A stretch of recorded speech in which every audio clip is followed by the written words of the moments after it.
आ रहे तो Thums up कर दीजिए प्लीज। चलिए ठीक है, तो यस, नीट 2026, नीट 2026 जो आज से सिर्फ एक वीक पहले 3 मई को हुआ था, 3 मई को हुआ था, वो कैंसिल कर दिया है एनटीए ने।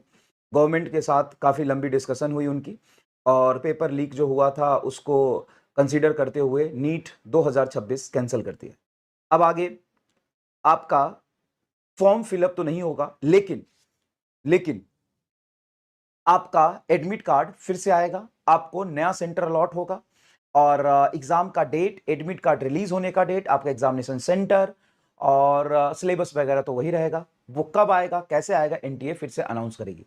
लेकिन ये जो चीज हुआ है, ये चीज पूरे 10 साल बाद दोबारा से हुआ है। ये एग्जैक्टली हुआ था 2015 में, और 10 से 11 साल बाद ये दोबारा से हुआ है। अब हम बात करते हैं कि ऐसा होना चाहिए था कि नहीं होना चाहिए था। देखो बाबू, ऐसा है 2024 में भी ना बहुत हंगामा हुआ था, लेकिन एनटीए ने पेपर कैंसिल नहीं किया। अभी पेपर कैंसिल क्यों कर दिया? क्योंकि शायद वो जो कह रहा था कि मैं सीरियस हूं, शायद वो कह रहा था कि ये स्कूल एग्जाम नहीं है, इसको हम बहुत सीरियस ले रहे हैं। वो अपनी बातों को सही साबित करना चाहता है।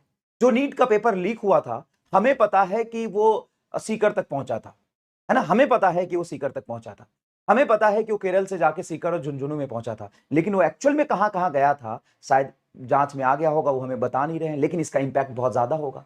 आप तो ये कह रहे हो ना भाई कि सर पेपर कैंसिल हो गया, अब हम क्या करेंगे, फिर से वो मेंटल ट्रॉमा क्यों, मैं, मेरी क्या गलती थी, मैं क्यों दोबारा एग्जाम दूंगा, मैं अपना परेशानी क्यों झेलूंगा, मैं इस एग्जाम के में लगा रहूं, क्या ये मेरी क्या गलती थी, मैं एग्जाम दोबारा क्यों दूंगा? बेटा, आप एग्जाम दोबारा नहीं दोगे ना, लेकिन पेपर लीक हुआ तो उसमें भी तो आपकी कोई गलती नहीं थी। अगर वो लीक हुआ पेपर, अगर वो 5,000 बच्चों, 10,000 बच्चों तक गया होगा, तो शायद सारा सीट तो वही ले जाएंगे। आपका क्या, आपका क्या?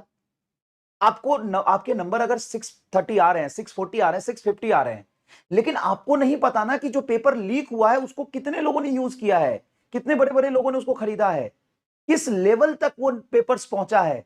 अगर वो खुद ही 10,000 बच्चों तक पहुंच गया होगा तो कटअप 660 चला जाएगा भाई मेरे, कटअप 660 से 660 670 चला जाएगा। तो अगर आपने बहुत ईमानदारी से पेपर देके 650 के आसपास नंबर लाया, और जो कि बहुत ज्यादा नंबर है, इसमें तो तुम्हें एम्स और अच्छे मेडिकल कॉलेज मिल जाएंगे, लेकिन चूंकि पेपर इतना लीक हो गया था, इतना ज्यादा तरीके से लोगों तक पहुंच गया था कि कट ऑफ ही 670 प्लस चला जाए तो और कितना लीक हुआ है शायद एनटीए साहब को पता चल गया होगा कि इंपैक्ट ज्यादा है, तुमको कैंसिल करना पड़ा।